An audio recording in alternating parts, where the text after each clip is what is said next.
Өвөрхангай аймгийн бүсийн онцлог эмчилгээний төвөнд эрүүн нөөрөө толгой үзүүний хавдрын эмчилгээ онцлогоог аймагтаа нутагшуулж сүүлийн 2 жилд 203 хүнд хүзүү толгой, бамбаа улчирхай, хоншоор яс эрүүн нөөрийн хагалгааг хийгээд байна. Эрүүн нөөрөө толгой үзүүний мэс заслын чиглэлээр 3 дугаар лавлгаа шатлалын улсын эмнэлгүүд болон Монгол Улсын хүний гавьяат эмч клиникийн профессор Пүрэг Дөржтэй хамтран ажиллаж байгаа нь ихээхэн үр дүнгээ өгчээ. Монгол Улсын засгийн газраас хэрэгжүүлж байгаа төвлөрлөлийг саруулах бодлогын хүрээнд бид нэр хүзүү толгой мэс заслыг нэлээдгүй дэмжиж ажилласан. За энэ ажиллагаанд маань бол ер нь бол эмчилгээ онцлогоо хийхэд хамгийн чухал зүйл нэгдүгээр цонх төхөөрөмж. За хоёрдугаарт бол ер нь эмчийн ур чадвар, эмчийн сурсан мэргэсэн байдал гардаг. За энэтэй холбоотой бид нэр 2022 оноос ахгуулаад 23 онд эрүүн нүүрний эмч, мэслэлийнхаа эмчийг хүзүү толгой хавдраар мэргэшүүлсэн. Баталгаад эмч байж байна. За мэслэлийнхаа эмчийг мөн бамбаа булчирхай, хүзүү толгой булчирхай хавдраар мэргэшүүлсэн Амбаатар эмч байна.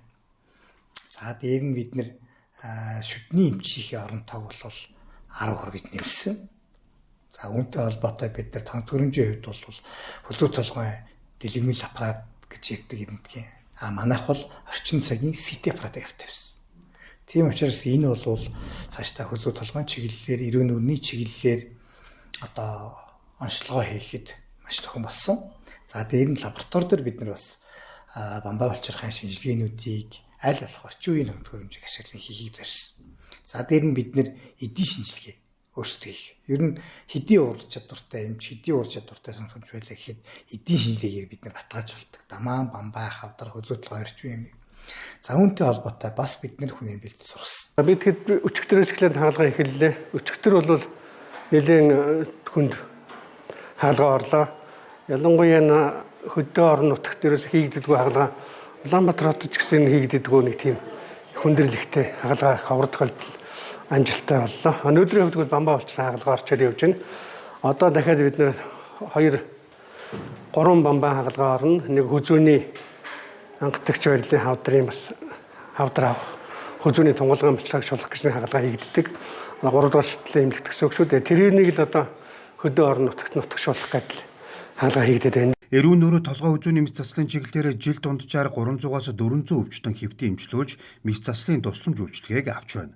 Толгой үзүүний мэс заслыг аймагтаа нутагшуулсан амжилттай 2024 онд брэнд үйлчилгээ болгон батламжуулжээ. Толгой хүзүү гэдэг маань өөрөө бол маш амьдралын амин чухал хэсэг байж байдаг. Одоо энд бол одоо багцаагаар нэг 16 бүлэг хэрэгтнийг авч үздэг. Толгой хүзүүнд байрладаг гэж үздэг. Одоо ингээд бидний ил харагдаж байгаа нүд, хамар, шүд, уруулам, тэгээд энэ дотор нөгөө эрүү хоншоорны яс, хамар дайврын хөндөй, бамбаа булчирхай, тэгээд энэ шүлсний булчирхай, хүзүүний булчирхай гэх мэт олон юм бүлэг хэрэгтнүүд толгой хүзүүнд байрлаж идэг. Нэгэн талаад ийм олон бүлэг хэрэгтэн байгаа учраас тэнд мөн олон янзын өвчин тохиолддог. Тэгэхээр одоо энэ байрлалаараа толгой хүзүүнд байрлаж байгаа тийм одоо эмгэгүүдийг судалдаг тийм л салбар хийж байгаа байна. Энэ маань одоо болохоор толгой хүзүүний хавдрын багийн хамт олон зэрэг толгой хүзүүний хавдрын одоо тусламж үйлчлэгийг орон нутагт амжилттай нутагшуулж нутгийн одоо нутагсан брэнд болгож чадсан гэж батламжилсан байгаа. Тэгээд одоо энэ ерөөхдөө тоон гэх юм бол 24 онд нэг 100 орчим төлөвлөгөөт мэс засал хийгдсэн байгаа. Одоо сүүлийн 25 он гарснаас хойш одоо 40-50 орчим хаалганууд хийгдэж явж байна. Цаашдаа болоод толгой үзүүний байрлалын хаалганы хавдрын тоо, одоо мэс заслын тоо төрөл юмнууд ингээд нэмэгдээд явж байгаа. Өвчтний биеэс авсан сэжүүхийн эдийн шинжилгээг Улаанбаатар хот руу явуулаад 21 хоногийн дараа хариуг нь авдаг байсан бол одоо эмэг судлалын албаа 5 хүний бүрэлдэхүүнтэй ажиллаж эдийн шинжилгээ онцлогоог аймагтаа хурдан шуурхай гаргаж байна. Эмэг судлалын албанд 2024 онд 1500 руу эдийн шинжилгээ хийсэн байна. Үүнээс толгой үзүүний хавдар 76 онцлогдчихэ. Ер нь толгой үзүүн дээр альсны хавдрууд их байгаа дээ. Одоо ер нь ихэвчлэн альсан дээр гарч ирдэг одоо хавтгай эсийн хавдрууд тий эсвэл мөнгнээс зүгээр нэг байлаа гэхэд тэр нөсөөжөл нөсөө нэг том болоод байвал мөнгөний хавдрууд эсвэл нөгөө нэг одоо сүүлийн үед нэг идэгдгүй шархнуудын тэнд байгаа юм да. Ургуул дээр нодин гэхтэл манад уруулаас 2 цавдаа өдөр гассан. Тэгээ уруулдаа зөв шархан идэхгүй яваад байдаг. Тэгээ үүнээс наваад үзэхэд л хавдаа өдөр үе шатнаас нэлээд явцсан. Ихэвчлэн настай хүмүүсүүд байсан л да тэгтээ.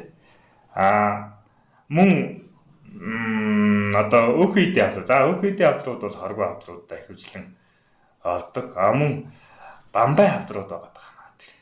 Одоо бамбайг бол бүрэн дүрэндээ аваад эхний одоо эсийн шинжилгээ хийгээд хатгалтаар эсийн зүгээр хатгалт спилизээ хатгаал эсийн шинжилгээ авчихна. Ингээл алдаа өнө хоригоо өнө шинжилэл хянаа явж байна. Мөн эдийн шинжилгээ аваад бамбайгаа эсвэл бүтэн тайрах ч юм уу ингээд аваад ажиллахаа бүрэн хийж байгаа. Бамбай авдрууд нь гарч ирж байгаа. Совилогчийн инх цоожоо совилхуун мэрэгчлэр улсад 31 дахь жилдээ ажиллаж байна. Тэрбээр ажиг хамар хоолой нүд эрүүн нүрийн дасагт хагалгааны болтны амбулаторийн болон ахлах совилогч зэрэг бүх шатанд ажиллаж иржээ.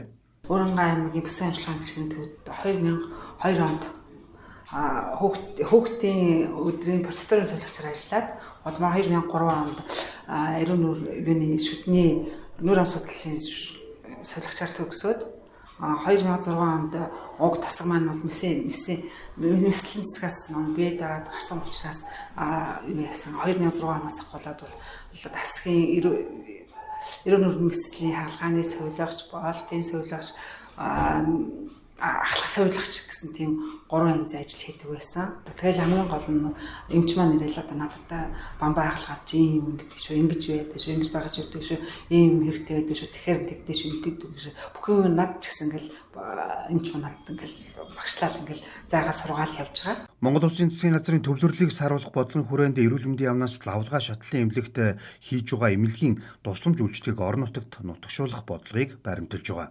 Бодлогын хэрэгжилтийг хангаачласнаар нийслэлийг зорин эрүүл мэндийн тусламж үйлчлэг авах иргэдийн тоог сүүлийн 2 жилд 43%-аар бууруулад байна.